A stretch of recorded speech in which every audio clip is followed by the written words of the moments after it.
हमें किस परिस्थितियों में चुप रहना चाहिए, आइए इस कहानी के जरिए जानते हैं। एक बार की बात है, हरे भरे पहाड़ों के बीच बसे एक छोटे से गांव में रयू नाम का एक युवक रहता था। रियू एक जिज्ञासु और बुद्धिमान आत्मा थी जो हमेशा ज्ञान की तलाश करती थी और जीवन के गहरे अर्थ की खोज करती थी। उसने जैन गुरुओं और उनकी गहन शिक्षाओं की कहानियां सुनी थी और वह एक सच्चे गुरु को खोजने के लिए उत्सुक था जो उसकी आध्यात्मिक यात्रा में उसका मार्गदर्शन कर सके। एक दिन रियू गांव के बाहरी इलाके में स्थित एक प्रसिद्ध जैन मठ की तीर्थ यात्रा पर निकला। यह मठ अपनी शांत सुंदरता और अपने निवासी गुरु मास्टर हकवेन की बुद्धिमत्ता के लिए जाना जाता था। रियू ने मास्टर हकवेन की सच्चाई का मार्ग प्रशस्त करने की क्षमता के किस्से सुने थे और उसे अपने ज्वलंत सवालों के जवाब मिलने की उम्मीद थी।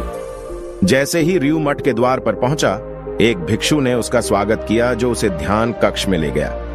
हॉल अभ्यासकर्ताओं से भरे हुए थे, प्रत्येक अपने अपने मौन चिंतन में लीन थे। रियू ने एक सीट ली और उनके साथ शामिल हो गया और अपने बेचैन मन को शांत करने की कोशिश करने लगा। तेईस हफ्तों में बदल गया और रियू ने मास्टर हकवेन के मार्गदर्शन में लगन से ध्यान का अभ्यास किया। मास्टर की उपस्थिति से शांति और ज्ञान की भावना उत्पन्न हुई और रियू को उसकी ओर आकर्षित महसूस हुआ। उन्होंने देखा कि कैसे मास्टर हैकवेन शालीनता से आगे बढ़ते थे और गहन सरलता के साथ बोलते थे। एक शाम ध्यान के लंबे दिन के बाद रियू को गुरु के पास जाने का साहस होना चाहिए। मास्टर हकवेन ने कहा, मैं जीवन के गहरे अर्थ की खोज कर रहा हूं, क्या आप मेरा मार्गदर्शन कर सकते हैं? मास्टर हकवेन ने रियू की ओर देखा, उनकी आंखें करुणा से भर गईं। प्रिय रियू, जीवन का गहरा अर्थ उत्तर खोजने में नहीं बल्कि अपने भीतर की सच्चाई को समझने में है। शब्द केवल सत्य की ओर संकेत कर सकते हैं। यह मौन के माध्यम से है कि आप इसे खोज लेंगे। रियू ने मास्टर के शब्दों के बारे में अपनी समझ को संशोधित किया। उसी क्षण से उन्होंने मौन की कला का अभ्यास करने और इसकी परिवर्तनकारी शक्ति का निरीक्षण करने का संकल्प लिया। दिन महीनों में बदल गए और रियू ने लगन से ध्यान का अभ्यास करना और मौन धारण करना जारी रखा। मास्टर हकवेन अक्सर जैन कहानियां साझा करते थे जिनमें से प्रत्येक में गहन शिक्षा होती थी। एक उप कहानी 5 विशिष्ट स्थितियों में मौन के महत्व के बारे में थी।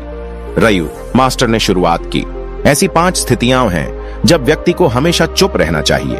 पहला तब होता है जब आप किसी ऐसे व्यक्ति की उपस्थिति में होते हैं जो कठोर बात करता है या आपका अपमान करता है। चुप रहकर आप खुद को नकारात्मक ऊर्जा से बचा सकते हैं और क्रोध और आक्रोश के चक्र को जारी रखने से बच सकते हैं। दूसरी स्थिति तब होती है जब आप गपशप और अफवाहों से घिरे रहते हैं।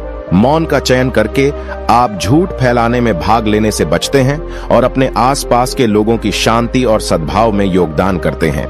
तीसरी स्थिति तब होती है जब आप दूसरों के बारे में बुरा बोलने के लिए प्रलोभित होते हैं। चुप रहकर आप अपनी ईमानदारी बनाए रखते हैं और खुद को और जिनके बारे में आप बोलते हैं दोनों को नुकसान होने से रोकते हैं। चौथी स्थिति तब होती है जब आप खुद को व्यर्थ के तर्क वितर्क या बहस में उलझा हुआ पाते हैं। मौन रहकर आप ऐसे आदान प्रदान की निरर्थकता को पहचानते हैं और उन कार्यों के लिए अपनी ऊर्जा बचाते हैं जो वास्तव में मायने रखते हैं। चौथी स्थिति तब होती है जब आप खुद को व्यर्थ के तर्क वितर्क या बहस में उलझा हुआ पाते हैं। मौन रहकर आप ऐसे आदान प्रदान की निरर्थकता को पहचानते हैं और उन कार्यों के लिए अपनी ऊर्जा बचाते हैं जो वास्तव में मायने रखते हैं। रियू ने प्रत्येक स्थिति के सार को आत्मसात करते हुए मास्टर के शब्दों को ध्यान से सुना। उन्होंने महसूस किया कि सच्चा ज्ञान ज्ञान के संचय में नहीं है बल्कि यह समझने की क्षमता में है कि मौन कब सबसे शक्तिशाली प्रतिक्रिया थी। साल बीतते गए और रियू की समझ गहरी होती गई। वह एक बुद्धिमान और दयालु आत्मा के रूप में जाने जाते थे जो हमेशा सुनने और अपनी उपस्थिति के माध्यम से सांत्वना देने के लिए तैयार रहते थे। लोग उनसे सलाह लेते थे और वह अक्सर मास्टर हकवेन की शिक्षाओं को साझा करते थे जो उन लोगों के लिए मौन के महत्व पर जोर देते थे जो अकेले नहीं हैं। रियू की प्रतिष्ठा दूर दूर तक फैल गई, एक शक्तिशाली और अहंकारी सरदार के कानों तक पहुंच गई। रियू की बुद्धिमत्ता से प्रभावित होकर सरदार ने उसे अपने महल में बुलाया। जैसे ही रियू ने भव्य हॉल में प्रवेश किया, उसने सरदार को एक भव्य सिंहासन पर बैठे हुए देखा जिसमें श्रेष्ठता का भाव था। सरदार ने मुस्कुराते हुए कहा, मैंने तुम्हारी बुद्धिमानी के किस्से सुने हैं रियू, मुझे बताओ पूर्ण जीवन जीने का रहस्य क्या है? रियू एक पल के लिए रुका, फिर सरदार को सम्मान पूर्वक प्रणाम किया। उसने उत्तर दिया, महामहिम, रहस्य मौन में छिपा है। सरदार ने यह सोचकर व्यंग्य किया कि रियू उसका मजाक उड़ा रहा है। मौन, क्या आपके पास बस इतना ही है? रियू शांत रहा और जारी रहा।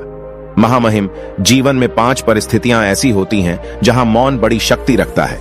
जब कठोर शब्दों या अपमान का सामना करना पड़े तो मौन आपको क्रोध से बचा सकता है। जब गपशप और अफवाहों का सामना होता है तो मौन शांति में योगदान देता है।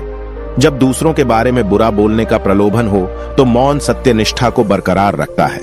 जब निरर्थक तर्क वितर्क में लगे रहते हैं तो मौन निरर्थकता को प्रकट करता है। और जब विस्मयकारी क्षणों में मौन हमें परे जाने की अनुमति देता है।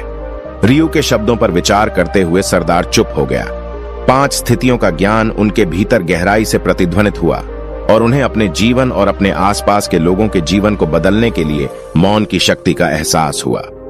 उस दिन के बाद से सरदार ने मौन की प्रथा अपना ली और अपनी शक्ति और प्रभाव का उपयोग शांति और समृद्धि को बढ़ावा देने के लिए किया। उनके न्यायपूर्ण शासन के तहत गांव फला फूला और रियू की शिक्षाएं अनगिनत आत्माओं के जीवन को छूते हुए और भी अधिक फैल गईं। और इसलिए मास्टर हकविन की शिक्षाओं द्वारा निर्देशित रियू की यात्रा ज्ञान और करुणा की एक टेपेस्ट्री में सामने आई। उन्हें समझ में आ गया कि मौन केवल शब्दों की अनुपस्थिति नहीं है, बल्कि एक गहन उपस्थिति है जो सत्य को सामने आने देती है। 5 स्थितियों ने उन्हें सचेत भाषण की कला और संयम का महत्व सिखाया, जिससे उन्हें सभी प्राणियों के अंतर संबंध की गहरी समझ प्राप्त हुई।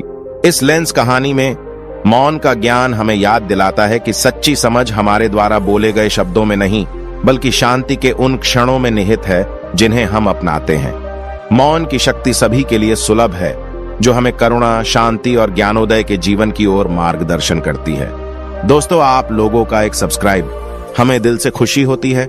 वीडियो अगर पसंद आया तो वीडियो को लाइक और चैनल को सब्सक्राइब करें और अपने दोस्तों के साथ शेयर करें। धन्यवाद।